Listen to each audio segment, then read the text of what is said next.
नमस्कार, मैं हूं आपके साथ अंजना शर्मा और आप देख रहे हैं वर्तमान युग। तो आइए शुरुआत करते हैं आज की खास खबर से। दिल्ली संत महामंडल के राष्ट्रीय अध्यक्ष श्री दुधेश्वर पीठाधीश्वर श्री पंचदशनाम जूना अखाड़ा के अंतरराष्ट्रीय प्रवक्ता व हिंदू यूनाइटेड फ्रंट के अध्यक्ष श्री महेंद्र नारायण गिरी महाराज ने कहा कि राष्ट्रीय राजधानी क्षेत्र में शरीर दर्शन संतों के एकमात्र संगठन दिल्ली संत महामंडल की स्थापना को 25 वर्ष हो गए हैं।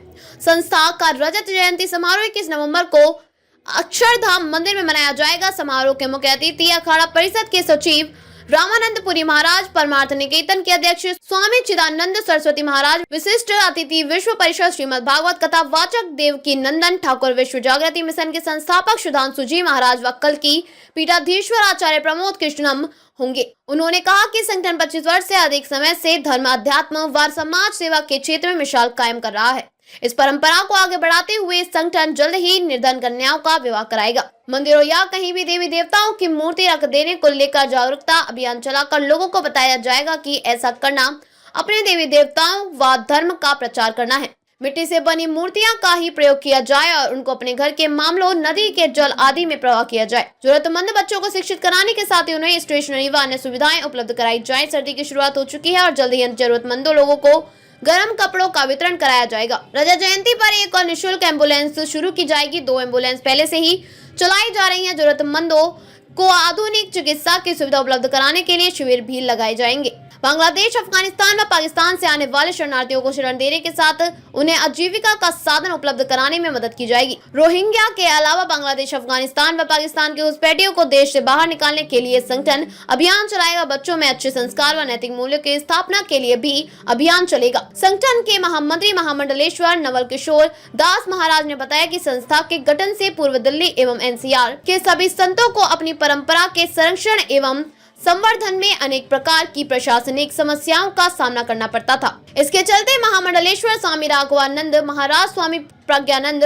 गिरी महाराज, महंत रामकृष्ण दास महात्यागी महाराज, महंत तारकेश्वर गिरी महाराज आदि संतों के साथ दिल्ली एनसीआर के षड्यंत्र साधु समाज को एक करने का विचार किया। 4 नवंबर को 1999 को दिल्ली संत महामंडल का गठन हुआ। इस संस्था के उद्देश्यों ने सनातन धर्म का प्रचार प्रसार करना, छात्र छात्राओं को शास्त्रीय परंपरा एवं वर्तमान शिक्षा प्रणाली के अनुसार शिक्षा की सुविधा उपलब्ध कराना और विद्यालय तथा चिकित्सालय के माध्यम से स्वस्थ समाज का निर्माण करना, जाति एवं संप्रदाय के भेदभाव से रहित संतों का निवास एवं अतिथि गृह की व्यवस्था करना, प्रकृति के संवर्धन के लिए लोगों को जागरूक करना आदि है। संगठन के संगठन मंत्री महामंडलेश्वर कंचन गिरी महाराज ने बताया कि ब्रह्मलीन महामंडलेश्वर स्वामी प्रज्ञानंद गिरी महाराज संस्था के पहले अध्यक्ष थे। वे 2 बार अध्यक्ष बने और उनके कार्यकाल में धर्म का प्रचार प्रसार हुआ और सभी संतों को दिल्ली संत महामंडल का सदस्य बनाया गया। साथ ही दिल्ली के सभी मठ मंदिरों को सुरक्षा प्रदान करवाई। उनके बाद महंत रामकृष्ण दास महात्यागी कार्यकाल में संतों के एकजुट करने व सनातन धर्म को मजबूत करने का कार्य किया गया। दिल्ली संत महामंडल के संस्थापक स्वामी राघवानंद महाराज के अध्यक्ष कार्यकाल में जहाँ संस्था आर्थिक रूप से सशक्त हुई, वहीं कई सेवा प्रकल्प शुरू कर शिक्षक एवं आयुष क्षेत्र में विशेष कार्य किए गए। एक बड़ी एम्बुलेंस आज भी संत एवं समाज सेवा में निरंतर कार्यरत है। महामंडलेश्वर विद्यागिरी महाराज के कार्यकाल में देश कोरोना महामारी से काल से गुजर रहा था। उस समय महाराज श्री ने अनेक मठ मंदिरों सैनिटाइज करवाया, ऑक्सीजन सिलेंडर उपलब्ध कराने के साथ जरूरतमंदों को अन्न वितरण जैसे विशेष कार्य किए गए। वर्तमान में श्री महेंद्र नारायण गिरी महाराज का अध्यक्ष के रूप में मार्गदर्शन मिल रहा है। महाराज श्री ने जहां अयोध्या में भव्य राम मंदिर के निर्माण में सहयोग दिया, वहीं शरणार्थी हिंदू भाई बहनों और आर्थिक मदद के साथ अन्य वस्त्र आदि सुविधाएं उपलब्ध कराई। अनाथ बच्चों को शिक्षा के लिए प्रेरित कर उनका स्कूल में एडमिशन कराया। सनातन धर्म के विरोधियों के खिलाफ कई बड़े आंदोलन किए और सनातन धर्म के प्रचार प्रसार जैसे विशेष कार्य किए। असहाय गौ माता के लिए एक एम्बुलेंस की व्यवस्था की, जो आज भी कार्यरत है। प्रकृति के संरक्षण हेतु बड़े स्तर पर पौधारोपण अभियान शुरू किया गया, जो पूरे दिल्ली एनसीआर में लोगों को पर्यावरण संरक्षण के लिए प्रेरित कर रहा है। संगठन के कोषाध्यक्ष महंत धीरेन्द्रपुरी महाराज ने कहा कि रजत जयंती वर्ष में संगठन का विस्तार किया जाएगा और जो संत अभी तक संस्था से नहीं जुड़ पाए हैं, उन्हें सदस्य बनाकर संगठन को और अधिक मजबूत किया जाएगा तथा सनातन धर्म व भारतीय संस्कृति का परचम पूरे विश्व में लहरा जाएगा। ओम गजाननम भूतनाथ सहितम कपित जम्बू प्रचार भूषणम उमास्तम शोक विनाशकारिकम नमामि विघ्नेश्वर सर्वपादवंदम। मंच पर उपस्थित हमारे परम आदरणीय महामंत्री महामंडलेश्वर महाराज नवल किशोर दास जी महाराज, हमारे दिल्ली संत महामंडल के संगठन मंत्री श्री कंचन गिरी जी महामंडलेश्वर जी, हमारे कोषाध्यक्ष श्री धीरेन्द्रपुरी जी महाराज, सतीश दास जी, समस्त पत्रकार बंधुओं, ये आपको इसीलिए हम लोगों ने विशेष रूप से कि संत महामंडल की इनकी बनाने का क्या आवश्यकता क्यों पड़ी कि 25 वर्ष पहले इसको बनाना पड़ा। 4 तारीख को 1999 में जो है ये दिल्ली संत महामंडल एनसीआर, इसमें ये राजस्थान का कुछ हिस्सा है, हरियाणा भी है और अपना उत्तर प्रदेश, ये सभी जितने एनसीआर का क्षेत्र है। अभी तो और भी एनसीआर का बहुत विस्तार हुआ है। पुराना समय का एनसीआर का जो इच्छा है उसमें जितने भी हमारे महात्मा साधु संत रहने वाले हैं उसमें करीब लगभग 450 महात्माओं का यहाँ पर वास रहता है। छोटे बड़े मंदिर जो है यहाँ पर सभी छोटे बड़े मंदिर लेकर यहाँ पर जब सबसे पहला शीला दीक्षित जी मंत्री बनी थी, मुख्यमंत्री यहाँ पर, तब ये विषय आया कि उन्होंने प्रस्ताव पास करने का विचार बनाया कि भाई यहाँ पर कोई भी जानवर किसी भी मंदिर में नहीं रहेगा। तो हम लोग बोले कोई गाय का जो दूध है उससे हमारा अभिषेक होता है, अगर उसको हम नहीं रखेंगे तो कहाँ ये होगा। तो ये फिर हमारे एक रमाकांत गोस्वामी जी थे, तो उनके पास में हम लोग गए, वो भी उनके बातचीत किया, फिर जिला कृषि से उनको मिलाया और वो प्रस्ताव को जो है उन्होंने विधानसभा में रखा और किया।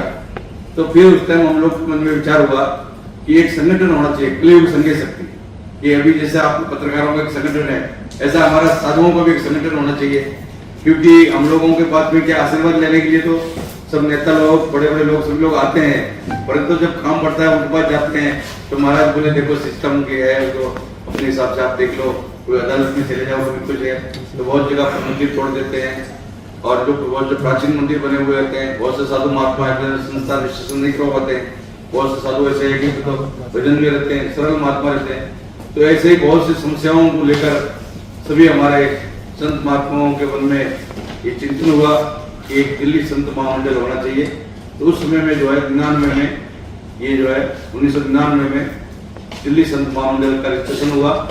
उसका जो है पहले हमारा यहाँ पर अध्यक्ष जो है प्रज्ञानंद जी महाराज, प्रज्ञानंद जी दोबारा अध्यक्ष रहे, फिर हमारे उसके बाद में महात्यागी जी रहे और इसका जो संस्थापना किया, जो संस्थापक जो है उदासीन आश्रम, जो बहुत अच्छे महात्मा है, अटल बिहारी वाजपेयी जी के साथ में भी उन्होंने काम किया और बहुत अच्छे हमारे महंत राघवेंद्र जी महाराज जो उदासीन आश्रम पंचकुला रोड में रहते हैं, उन्होंने इसका संस्थापन अध्यक्ष जो है, जहाँ का कार्यालय भी वहाँ पर बना हुआ है, ये उदासीन आश्रम जो है आरामबाग पंचकुला रोड नई दिल्ली में, ये महाराज जी जो है वो अध्यक्ष बने।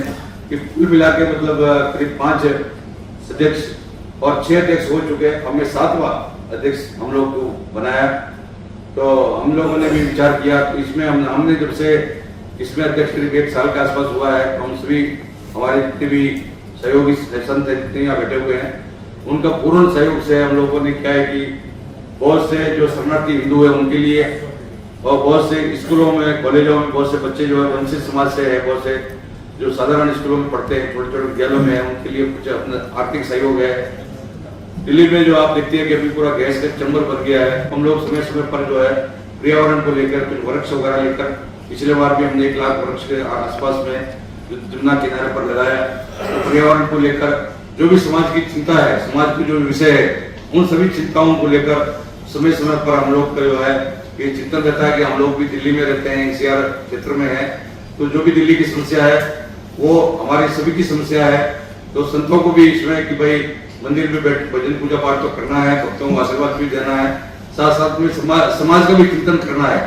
इस विषय को लेकर हमने 2 एम्बुलेंस गाड़ी जो है स्वास्थ्य के लिए भी 2 शुरू किया, एक पहले शुरू किया, एक कल शुरू करने वाले।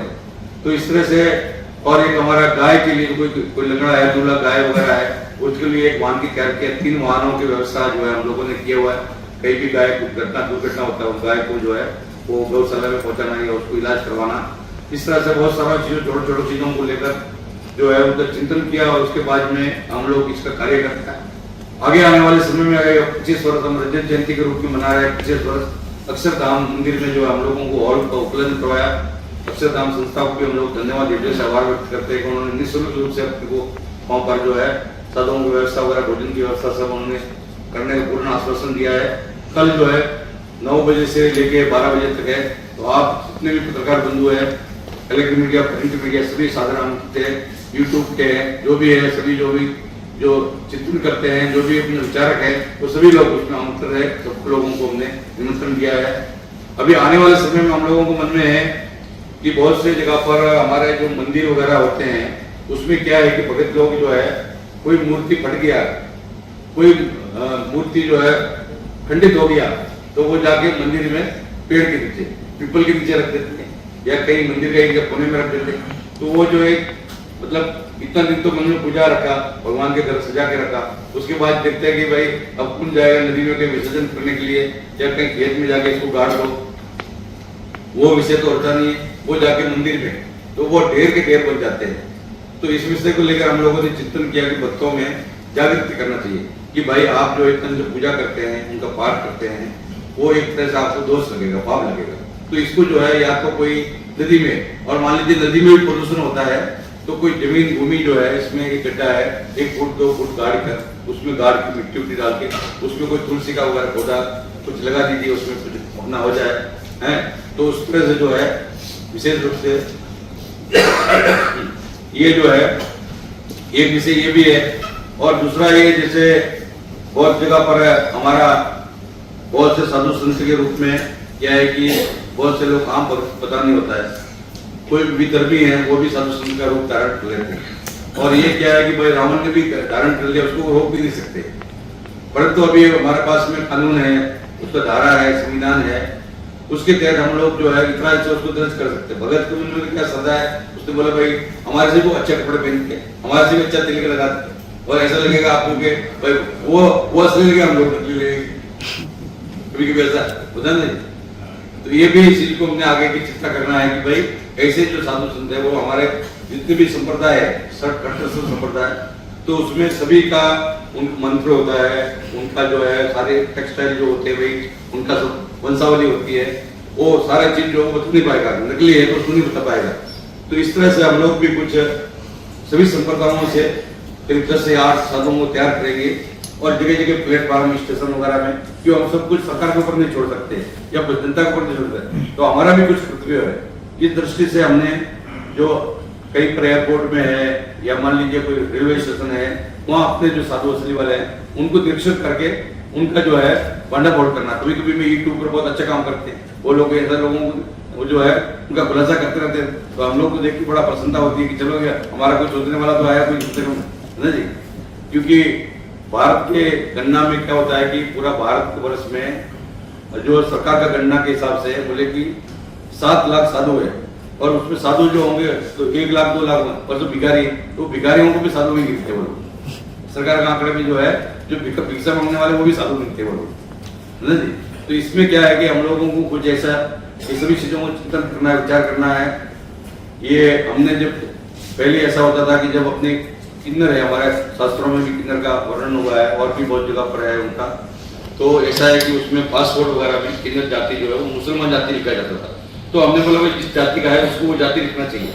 तो हमने जो है हरिगिरी जी महाराज जो हमारा अखाड़ा उनको बात किया, तो उनको अखाड़े में शामिल किया। फिर हमारे जो अपने वीके सिंह जी थे, अपने विदेश राज्य मंत्री थे, उनको भी बोला कम से कम ये सुधार पासपोर्ट में होना चाहिए। तो उन्होंने फिर एक तो ये और एक गुरु और शिष्य परंपरा जैसे रही, वहाँ पर पिता का नाम लिखते और शिष्य का भी नाम लिखा जाता है, तो 2 चीजों का जो है संशोधन भी हुआ। तो ऐसा पर विषय हमारा दिल्ली संत मंडल में बहुत सी जगह पर उठाता रहता है कि जैसे हम लोगों ने एक बार में यहाँ पर पटाखा के लिए मना किया, तो हम बोला भाई हम कतला में इतना नियम होता है, इतना बकरे काट देते हैं, उसके लिए तो रोक नहीं है। तो फिर कोर्ट ने बोला कि भाई ग्रीन पटाखे छोड़ सकते हैं। तो ये भी हम लोग विषय लेके, तो इस तरह से कोई भी हिंदुओं को चिंता होती है तो उसको समय समय पर हम लोग चिंता करते हैं, और उसको आगे आने वाले समय में ये 25 वर्ष जो है वो पूर्ण हो रहा है, तो उसका जो है रजत जयंती के वर्ष में हम लोग एक वर्ष रूप मनाने के लिए और सबका लोग सुझाव होगा उसके में भी हम सुझाव करेंगे, और विशेष रूप से एक नंबर भी हम लोग जारी करेंगे कि भाई कोई भी संत को कोई परेशानी है, कोई तो हेल्पलाइन नंबर, उस नंबर को करेंगे तो उससे पूरा कोई भी करेंगे वहाँ से तो वो अपने कार्यालय में आकर संपर्क करके उनका समाधान करना है। इस तरह से बहुत सारी चीज़ों को लेकर विशेष रूप से हम जो है 21 नवंबर को 3 दिन का 3 घंटे का कार्यक्रम अक्षरधाम में रखा है। 4 नंबर गेट से प्रवेश है, और वो सुबह 9 बजे से 12 बजे तक 21 नवंबर मतलब कल जो है ये होने वाला, इसमें सारा आमंत्रित है। और जो विषय है हमारे महामंत्री जी और भी कुछ विस्तार से बताएंगे कुछ। खबरों में अब तक के लिए बस इतना ही। फिर होगी आपसे मुलाकात कुछ ऐसी ही खास खबरों के साथ। तब तक के लिए नमस्कार और देखते रहिए वर्तमान युग।